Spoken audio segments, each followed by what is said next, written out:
So in your view, does Minneapolis currently have a public safety system that protects and serves all members of our community? And if not, what specific things would you do as a member of the city council to change that?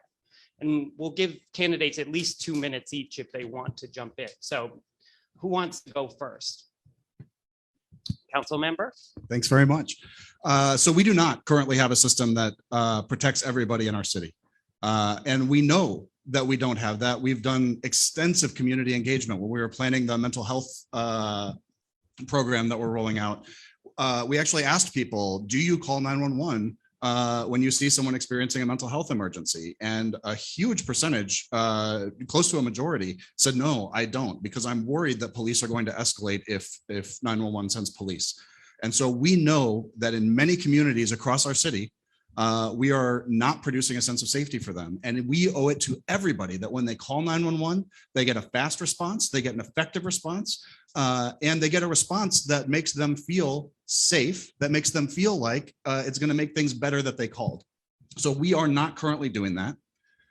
We have a huge problem where there are some people who are made to feel safe by our system and some people who are not. And we've been working all term to begin to form alternatives, to begin to formulate a version of a public safety system that people can trust, that people can call 911 and feel confident.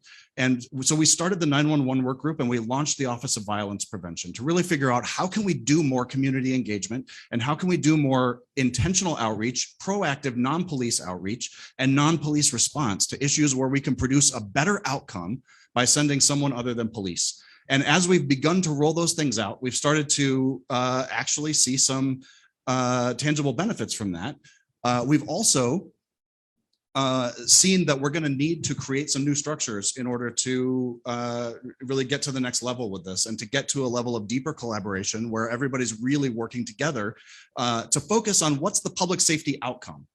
MPD operates like it's on an island right now, very separate from the rest of the city, and we need more collaboration and we need to bring people together. And so I support the public safety charter amendment. I want to see us make that change so that we can continue to develop both alternatives and proactive violence prevention approaches that reduce the need for police, that focus the use of police on violent crime and on threats of violence, and that rely on other and better responses to produce better outcomes that more people can trust so that everybody feels safe calling 911 and relying on what the response will be. Okay, thank you very much. Anybody? So let me jump in. I view this very differently than the current occupant here.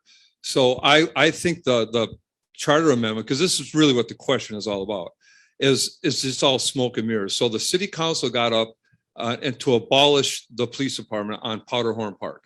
That was about 1.5 years ago, and they promised community involvement that there would be a plan created. That hasn't happened. So we don't know what we're voting for. It's all smoke and mirrors.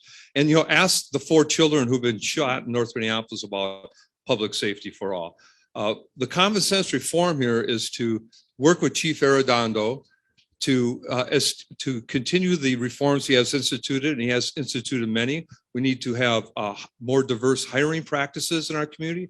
More communities of color and women need to be hired, better training. And when I'm on the door knock trail, when I'm campaigning, people are scared. People in small businesses tell me their employees are afraid to come into the North Loop. Their customers are afraid to come to the North Loop.